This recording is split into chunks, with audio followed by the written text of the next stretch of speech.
नमस्कार.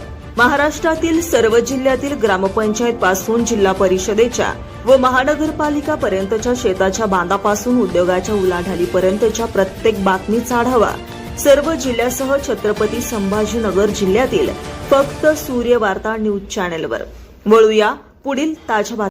वाळूज एमआयडीसी परिसरातील विटावा फाटा येथे आज सकाळी 10 वाजेच्या सुमारास एका रिक्षामधून बेकायदेशीररित्या गोमांस वाहतूक होत असल्याची माहिती स्थानिक नागरिकांना मिळताच परिसरात खळबळ उडाली आहे. नागरिकांनी संशयित रिक्षा अडवून तपासणी केली असता रिक्षामध्ये गोमांस सापडला आहे. त्यानंतर काही मिनिटातच घटनास्थळी मोठ्या प्रमाणात जमाव झाला.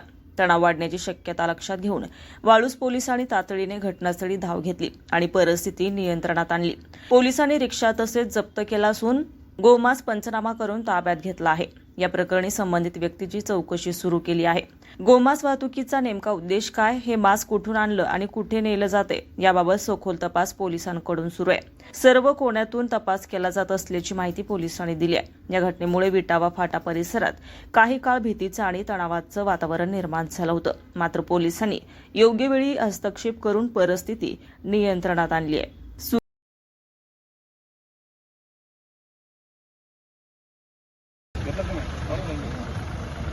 बोला काय कारवाई का?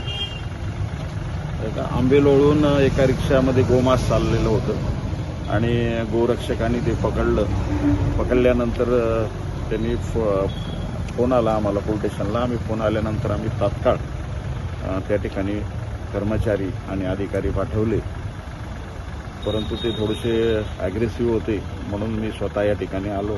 त्यांना समजून सांगितलं आणि ती गोरक्षकाची आम्ही आता जे पकडलेलं जे मांस होतं त्याच्यावर आम्ही कायदेशीर कारवाई करीत आहोत. सूर्यवार्ता न्यूज प्रतिनिधी महेंद्र तुपे, वाळूज, महानगर.